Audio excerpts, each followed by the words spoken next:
नमस्कार, सुप्रभात। आप देख रहे हैं खबर दिल्ली और समय हो चला है दिल्ली की 25 बड़ी खबरों को जानने का। इससे पहले यदि आप वीडियो को लाइक नहीं किए हैं तो लाइक कर दीजिए और चैनल को सब्सक्राइब कर लीजिए। तो आइए एक नजर डालते हैं 25 बड़ी खबरों पर फटाफट अंदाज में।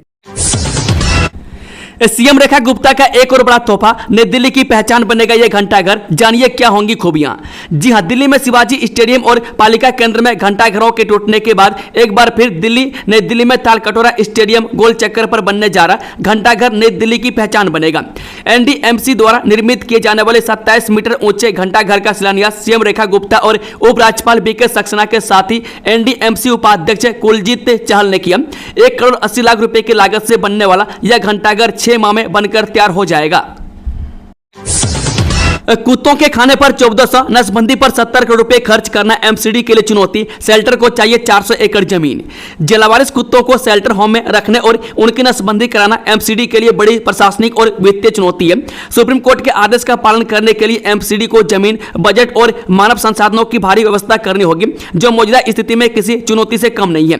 एक अनुमान के अनुसार करीब 10 लाख लावारिस कुत्तों के खाने पर 1400 करोड़, नसबंदी पर 70 करोड़ रुपए खर्च और रहने के लिए 400 एकड़ जमीन चाहिए। दिल्ली में लड़कियों ने निकाला तिरंगा साइक्लोथॉन। सीएम गुप्ता ने कहा, पहले नहीं देखा होगा ऐसा जोश। जब मुख्यमंत्री रेखा गुप्ता ने मंगलवार को सिविल लाइंस स्थित दिल्ली विधानसभा से राजघाट तक लड़कियों के लिए तिरंगा साइक्लोथॉन को हरी झंडी दिखाकर रवाना किया। प्रतिभागियों को संबोधित करते हुए गुप्ता ने कहा कि राष्ट्रीय ध्वज की असली महिमा तब साकार होगी जब लड़कियों को पूर्ण स्वतंत्रता प्राप्त होगी और उनकी सरकार उनके बेहतर भविष्य के लिए प्रतिबद्ध है।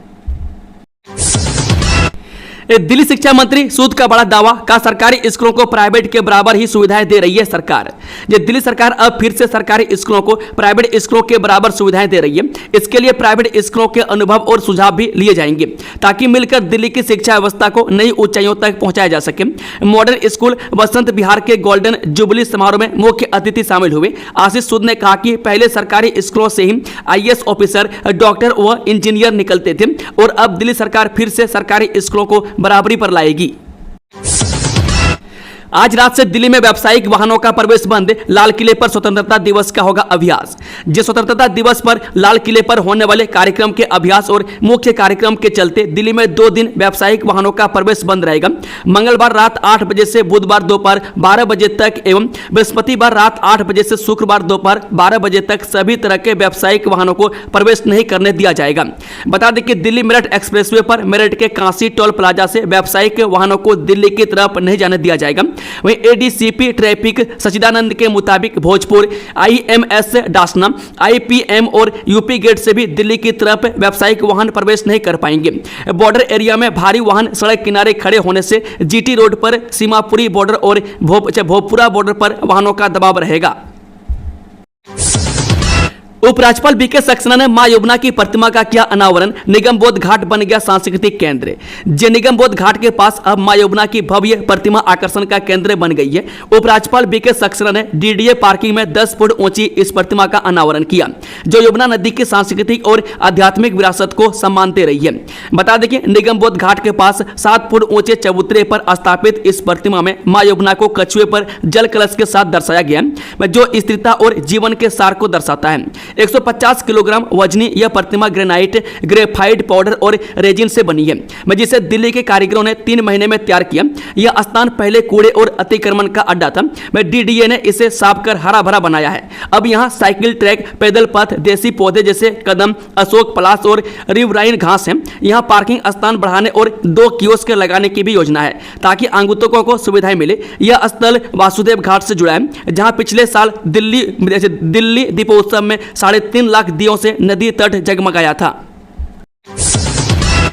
हाईकोर्ट ने 1984 सिख विरोधी दंगों के मामले में खामियों को किया उजागर, रिकॉर्ड दोबारा बनाने का आदेश।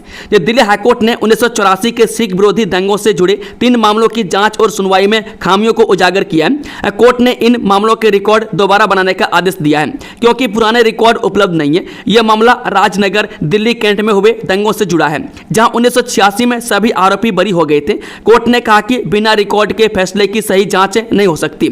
हाईकोर्ट के जज ने सुनवाई के दौरान कहा कि सभी स्रोतों से ऐसे रिकॉर्ड प्राप्त करने के लिए सर्वोत्तम प्रयास किए जाने की आवश्यकता है ताकि कोर्ट वर्तमान अपराधी के पुनर्निरीक्षण याचिकाओं पर अंतिम निर्णय दे सके। बता दें कि निचली अदालत ने 1986 में सभी आरोपियों को बरी कर दिया था। ये मामले नवंबर 1984 में दिल्ली कैंट के राजनगर इलाके में हुए सिख विरोधी दंगों से संबंधित है। स्वतंत्रता दिवस के लिए दिल्ली मेट्रो और एयरपोर्ट पर कड़ी सुरक्षा, सीआईएसएफ ने यात्रियों से की खास अपील। जो स्वतंत्रता दिवस के मौके पर देश भर में सुरक्षा एजेंसियां पूरी तरह अलर्ट मोड में हैं। इस बार भी 15 अगस्त से पहले केंद्रीय औद्योगिक सुरक्षा बल यानी कि सीआईएसएफ ने दिल्ली मेट्रो और देश के सभी हवाई अड्डों पर सुरक्षा के पुख्ता इंतजाम कर दिए। सोमवार को सीआईएसएफ ने यात्रियों को सलाह दी कि वे मेट्रो स्टेशन या एयरपोर्ट पर समय से पहले पहुंचे, क्योंकि इस दौरान सुरक्षा जांच में सामान्य से ज्यादा समय लग सकता है। दरअसल हाल ही में केंद्रीय सुरक्षा और खुफिया एजेंसियों के साथ साथ विमानन सुरक्षा नियामक bureau of civil aviation security यानी कि बीसीएएस ने दिल्ली मेट्रो और एयरपोर्ट को लेकर एक संभावित खतरे का अलर्ट जारी किया था। विमल कुमार यादव बने दिल्ली हाईकोर्ट के जज, हिंदी में ली शपथ, जाने कौन है। जज विमल कुमार यादव ने मंगलवार यानी कि 11 अगस्त को दिल्ली हाईकोर्ट के जस्टिस के रूप में शपथ ली। चीफ जस्टिस देवेंद्र कुमार उपाध्याय ने जस्टिस यादव को पद की शपथ दिलाई। शपथ ग्रहण समारोह हाईकोर्ट परिसर में आयोजित किया गया। उन्होंने हिंदी में शपथ ग्रहण की। इस दौरान अन्य जज, वरिष्ठ अधिवक्ता और परिजन मौजूद थे। दिल्ली में 3 लाख कुत्तों को हटाने में 15,000 करोड़ होंगे खर्चे, सुप्रीम कोर्ट के आदेश पर मेनका गांधी ने खड़े किए सवाल। जी सुप्रीम कोर्ट ने हाल ही में दिल्ली एनसीआर में बढ़ती आवारा कुत्तों की समस्या को गंभीर बताते हुए दिल्ली सरकार और नगर निगमों को बड़ा आदेश दिया है। कोर्ट ने कहा कि सभी इलाकों से आवारा कुत्तों को पकड़कर आश्रय गृहों में रखा जाए। इतना ही नहीं, कोर्ट ने चेतावनी दी कि अगर कोई इस अभियान में रुकावट डालता है तो उसके खिलाफ सख्त कार्रवाई होगी। पशु अधिकार कार्यकर्ता और पूर्व केंद्रीय मंत्री मेनका गांधी ने सोमवार को इस फैसले की जमकर आलोचना की। उन्होंने इसे अव्यावहारिक, आर्थिक रूप से असंभव और इकोलॉजिकल संतुलन के लिए हानिकारक बताया। उपराष्ट्रपति पद का चुनाव, एनडीए कैंडिडेट का आज होगा ऐलान, पीएम मोदी और नड्डा करेंगे चयन। जब प्रधानमंत्री मोदी और भाजपा अध्यक्ष एवं केंद्रीय मंत्री जेपी नड्डा मंगलवार को आगामी उपराष्ट्रपति चुनाव के लिए राष्ट्रीय जनतांत्रिक गठबंधन के उम्मीदवार का चयन करेंगे। नई दिल्ली में गुरुवार को एनडीए नेताओं की एक उच्च स्तरीय बैठक के बाद यह घोषणा की गई। रक्षा मंत्री राजनाथ सिंह की अध्यक्षता में हुई बैठक में प्रधानमंत्री मोदी और नड्डा को अधिकृत करने का प्रस्ताव पारित किया गया। बैठक में मौजूद संसदीय कार्य मंत्री किरण रिजिजू ने बाद में मीडिया को जानकारी देते हुए बताया कि प्रधानमंत्री और भाजपा अध्यक्ष द्वारा चुने गए अंतिम उम्मीदवार को एनडीए के सभी सहयोगियों की सहमति और समर्थन प्राप्त होगा। गाजियाबाद में 2 दिन रहेगा ट्रैफिक डायवर्जन, दिल्ली जाने वाले रहें सतर्क। जो शुक्रवार यानी कि 15 अगस्त 2025 को स्वतंत्रता दिवस के अवसर पर 13 अगस्त 2025 को रिहर्सल कार्यक्रम और 15 अगस्त 2025 को मुख्य कार्यक्रम का आयोजन किया जाना प्रस्तावित है। प्रस्तावित कार्यक्रमों को देखते हुए गाजियाबाद में कई रास्तों पर ट्रैफिक डायवर्ट किया गया। अगर आप रानी बाग से दिल्ली जाते हैं तो डायवर्जन प्लान देखकर निकलें, नहीं तो परेशानी उठानी पड़ सकती है। यातायात पुलिस गाजियाबाद द्वारा डायवर्जन प्लान जारी किया गया। अपर पुलिस आयुक्त यातायात से मिली जानकारी के मुताबिक रिहर्सल कार्यक्रम के दौरान 12 अगस्त 2025 को रात 8 बजे से 13 अगस्त को कार्यक्रम की समाप्ति तक और मुख्य कार्यक्रम के दौरान 14 अगस्त 2025 को रात 8 बजे से 15 अगस्त 2025 को कार्यक्रम की समाप्ति तक हल्के, मध्यम और भारी व्यावसायिक वाहनों का गाजियाबाद में डायवर्जन लागू रहेगा। मैं किसी भी असुविधा से बचने के लिए वैकल्पिक मार्गों का प्रयोग कर सकते हैं। अगर खोपड़ी सनकी तो सुनामी आ जाएगी, मुनीर और बिलावल के बिलबिलाने पर मिथुन चक्रवर्ती का जवाब। जो दिग्गज अभिनेता मिथुन चक्रवर्ती ने पाकिस्तान के नेताओं की धमकियों का करारा जवाब दिया है। पाकिस्तान के पूर्व विदेश मंत्री बिलावल भुट्टो, जरदारी और सेना प्रमुख मुनीर के भारत विरोधी बयानों पर मिथुन दा ने अपने अंदाज में तीखी प्रतिक्रिया दी। उन्होंने कहा, हम पाक की जनता के खिलाफ नहीं है, वहाँ की जनता युद्ध नहीं चाहती, लेकिन अगर वहाँ के नेता ऐसे ही भारत के खिलाफ बयानबाजी करते रहें तो हमारी खोपड़ी सनकी तो एक के बाद एक ब्रह्मोस मिसाइल चलेगी। मिथुन ने चुटकी लेते हुए कहा, हम ऐसा बांध बनाएंगे जिसमें 140 करोड़ हिंदुस्तानी पेशाब करेंगे और बांध खोलते ही पाकिस्तान में सुनामी आ जाएगी, गोली चलाने की भी जरूरत नहीं पड़ेगी। उनके इस बयान ने पाकिस्तान नेताओं की गिदड़ भभकी को मजाक का पात्र बना दिया। आवारा कुत्तों पर आदेश के खिलाफ हल्ला बोल, दिल्ली पुलिस ने कराया खत्म, केस भी लदा। सुप्रीम कोर्ट के दिल्ली एनसीआर के इलाकों से आवारा कुत्तों को हटाकर उन्हें आश्रय स्थलों में रखने के आदेश पर राष्ट्रीय राजधानी में माहौल गर्म है। आवारा कुत्तों को पकड़ने के आदेश के खिलाफ पशु अधिकार कार्यकर्ताओं ने मोर्चा खोल रखा है। पशु अधिकार कार्यकर्ता आवारा कुत्तों को तुरंत पकड़ने के सुप्रीम कोर्ट के आदेश के खिलाफ इंडिया गेट पर प्रदर्शन करने पहुंचे थे। हालांकि दिल्ली पुलिस ने इंडिया गेट पर हो रहे प्रदर्शन को खत्म कर दिया है। पुलिस ने कई पशु अधिकार कार्यकर्ताओं के खिलाफ मामला भी दर्ज कर लिया है। यमुना प्राधिकरण ने इंडस्ट्रियल प्लॉट आवंटियों को भेजे नोटिस, उद्यमियों ने किया विरोध, जाने वजह। यमुना विकास प्राधिकरण ने प्लॉट मिलने के बाद भी उद्योग नहीं लगाने वाले आवंटियों को नोटिस जारी किए। इन आवंटियों से फैक्ट्री खड़ी करने का प्लान मांगा गया है। साथ ही निर्माण शुरू नहीं करने वालों को प्लॉट आवंटन निरस्तीकरण की चेतावनी दी गई है। प्राधिकरण के अधिकारी ने बताया कि यमुना सिटी में सेक्टर 24, 24A, 29, 30, 32, 33 को औद्योगिक सेक्टरों में के रूप में विकसित किया गया। सेक्टर में अब तक 3041 प्लॉटों का आवंटन किया जा चुका है। इनमें से 2297 को चेकलिस्ट जारी की जा चुकी है, जबकि 1836 लीज डीड करा चुके हैं। उसके बावजूद अभी तक सिर्फ 990 ने नक्शा पास कराया, जबकि मौके पर 15 कंपनियों के संचालन की बात सामने आई है। ऐसे में प्राधिकरण ने शेष आवंटियों को भी निर्माण कार्य शुरू करने के लिए नोटिस जारी किए हैं। यमुना सफाई पर दिल्ली जल बोर्ड का बड़ा ऐलान, एसटीपी अपग्रेडेशन के लिए 917 करोड़ मंजूर। यह दिल्ली जल बोर्ड ने यमुना नदी की सफाई और उसके पुनरुद्धार की दिशा में एक बड़ा कदम उठाया है। दिल्ली जल बोर्ड ने सोमवार को आयोजित अपनी 173वीं बैठक में राष्ट्रीय राजधानी भर में 917 करोड़ 33 लाख रुपए की लागत वाली सीवेज ट्रीटमेंट प्लांट में बढ़ोतरी और मौजूदा परियोजनाओं के अपग्रेडेशन के लिए प्रशासनिक मंजूरी प्रदान की है। दिल्ली जल बोर्ड ने कहा कि इस पहल का मकसद यमुना में जाने वाले वेस्ट को कम करना है। मंजूर की कई प्रमुख परियोजनाओं में यमुना बिहार फेज 3 की 25 MGD सीवेज ट्रीटमेंट प्लांट है। इसकी क्षमता को 40 से MGD तक बढ़ाना है। साथ ही फेज 4 में एक नए 15 MGD क्षमता वाले STP का निर्माण भी शामिल है। हाल है दिल्ली छत पर गुजरी रात, गंदे पानी में डूबा घर का सामान, बच्चों की हालत देख सम उठा दिल। दिल्ली में जसोला गांव में पानी की निकासी के लिए डाले गए पाइप जाम होने से 3 दिन से यहां नाले का गंदा पानी भरा हुआ है। सोमवार को भी ओखला हेड STP से लगातार पानी आने के कारण लोगों के घरों में 1-1.5 फुट पानी जमा हो गया। ऐसे में लोगों का काफी सामान उसमें डूब गया है। हालात यह है कि निचले इलाकों में लोग घरों की छत पर शरण लेने को मजबूर हैं। इलाके की बिजली रविवार से कटी हुई है। सोमवार को विधायक अन्नातुल्ला खान और स्थानीय भाजपा नेता मनीष चौधरी ने जल बोर्ड व नगर निगम के अधिकारियों को मौके पर बुलाया, जिसके बाद पानी निकासी के प्रयास शुरू किए गए। स्वतंत्रता दिवस से पहले दिल्ली में ताबड़तोड़ एक्शन, पुलिस ने दबोचे 92 तस्कर, चप्पे चप्पे पर पैनी नजर। स्वतंत्रता दिवस से पहले दिल्ली पुलिस ने मादक पदार्थों और संगठित अपराध के खिलाफ सख्त अभियान चलाते हुए ऑपरेशन कवच 9.0 के तहत 15 जिलों में 794 स्थानों पर एक साथ छापेमारी की।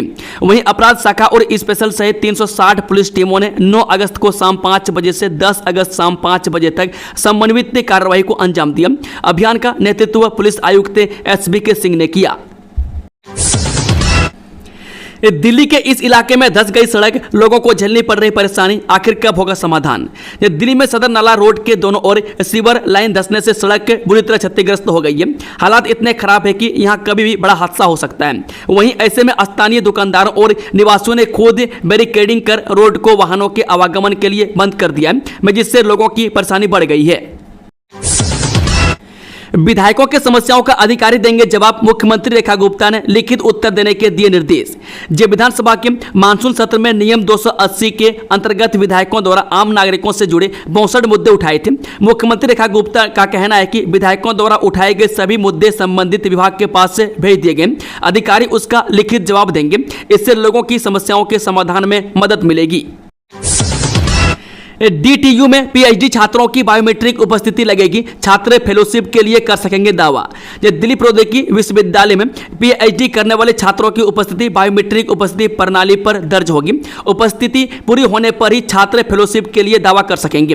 DTU ने छात्रों को फेलोशिप वितरण के उद्देश्य से BAS लागू करने के संबंध में नोटिस जारी किया है। इसके अनुसार फेलोशिप दावों को BAS पोर्टल पर उपलब्ध रिकॉर्ड के अनुसार पूरा किया जाएगा।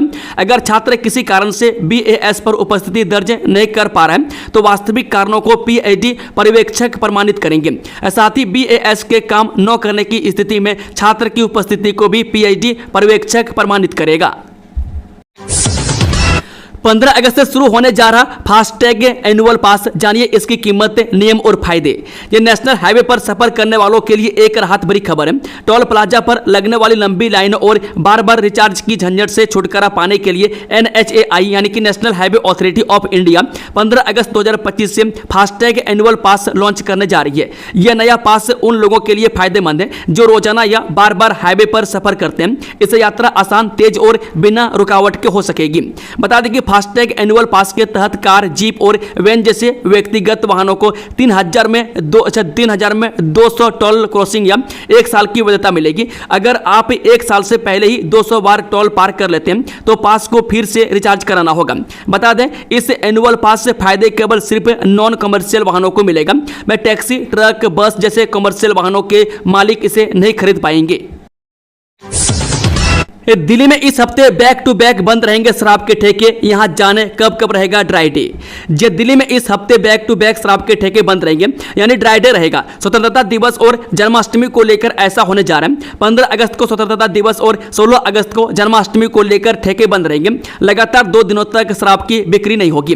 में दिल्ली सरकार के एक्साइज डिपार्टमेंट की तरफ से आदेश जारी हो चुका है। आदेश में कहा गया है कि सभी खुदरा शराब की दुकानें, बार, होटल और क्लब स्वतंत्रता दिवस के साथ साथ 2 अक्टूबर को महात्मा गांधी की जयंती पर भी बंद रहेंगे। 15 अगस्त से पहले दिल्ली पुलिस की बड़ी कार्रवाई, डाबोरिया गैंग का कुख्यात शूटर गिरफ्तार। दिल्ली में 15 अगस्त से पहले दिल्ली पुलिस की क्राइम ब्रांच की बड़ी कार्रवाई करते हुए नीतू डाबोरिया गैंग के सक्रिय और खतरनाक शूटर देवव्रत उर्फ मोहरा को दिल्ली पुलिस ने गिरफ्तार कर लिया है। दिल्ली पुलिस के मुताबिक आरोपी हाल ही में कंझावाला इलाके में हुई फायरिंग की वारदात में वांटेड था। 8 घंटों की बारिश से तरबतर हुई दिल्ली, नोएडा, गाजियाबाद में सड़कें बनी तालाब, उत्तराखंड, हिमाचल में रेड अलर्ट। ये दिल्ली NCR में एक बार फिर झमाझम बारिश हुई है। सोमवार यानी कि 11 अगस्त की देर रात से मूसलाधार बारिश शुरू हो गई, जिसके चलते सुबह कई इलाकों में भारी जल भराव देखने को मिल रहा है। मौसम विभाग की तरफ से भी पहले ही इस बारिश का अनुमान लगाया गया था। साथ ही यह भी बताया गया कि अगस्त के महीने में बारिश के चलते पिछले कई सालों में सबसे कम तापमान दर्ज हुआ है। बारिश के चलते दिल्ली के अलावा नोएडा और गाजियाबाद की सड़कें पूरी तरह से तरबतर हो चुकी है। वहीं उत्तराखंड और हिमाचल प्रदेश में भी भारी बारिश हो रही है। मौसम विभाग ने कई इलाकों के लिए ऑरेंज अलर्ट जारी किया है। उत्तर प्रदेश के 30 से ज्यादा जिले भी भारी बारिश के कारण बाढ़ की चपेट में हैं। खासकर पूर्वांचल के इलाकों में भारी बारिश से ज्यादा परेशानी है। आवारा कुत्तों पर आज दिल्ली सरकार बनाएगी action plan, CM Rekha Gupta ने बुलाई अहम बैठक। जी, आवारा कुत्तों पर सुप्रीम कोर्ट के सख्त आदेश के बाद दिल्ली सरकार भी एक्शन के लिए पूरी तरह तैयार है। इस मामले पर दिल्ली सरकार आज अहम बैठक करने जा रही है। इस बैठक में आवारा कुत्तों पर एक्शन प्लान तैयार किया जाएगा। इस बैठक में CM रेखा गुप्ता और मंत्री कपिल शर्मा समेत कई अन्य मंत्री भी शामिल होंगे। इस बीच पशु प्रेमियों का विरोध प्रदर्शन भी आज होने वाला है। बता दें कि सुप्रीम कोर्ट ने सोमवार को सख्त तौर पर कहा था कि सभी आवारा कुत्तों को तुरंत पकड़कर उन्हें अन्य क्षेत्र में भेजा जाए। कोर्ट ने चेतावनी देते हुए कहा था कि अगर कोई संगठन या व्यक्ति इस प्रक्रिया में बाधा डालता है तो उसे कड़ी कानूनी कार्रवाई का सामना करना पड़ेगा। साथ ही कोर्ट ने यह भी सुनिश्चित करने को कहा है कि इस प्रक्रिया में किसी की भावनाओं को ठेस न पहुंचे। हॉर्न बजाने से गुस्साए बाइक सवार युवकों ने बस पर बरसाए पत्थर, शीशे भी टूटे। ये दिल्ली में मदनगिरी में देवी सेवा की बस पर रविवार को कुछ युवकों ने पथराव कर दिया, जिसमें बस के शीशे टूट गए। चालक ने बस के आगे चल रहे बाइक सवार को साइड होने के लिए हॉर्न बजाया था। इस दौरान सड़क पार कर रहे 3 युवक नाराज हो गए और उन्होंने पथराव कर दिया। बताया गया कि इस घटना के समय बस में 5-6 यात्री सवार थे। गनीमत रहे कि कोई घायल नहीं हुआ। घटना का वीडियो सोशल मीडिया पर वायरल हो गया। अम्बेडकर नगर थाना पुलिस ने एक युवक को गिरफ्तार कर लिया है, जबकि उसके 2 साथियों की तलाश की जा रही है। दोस्तों, खबरों का सिलसिला समाप्त होता है। अगर जानकारी पसंद आई हो तो वीडियो को लाइक, शेयर, चैनल को सब्सक्राइब जरूर कर लें। Thank you, all the best. जय हिंद, जय भारत।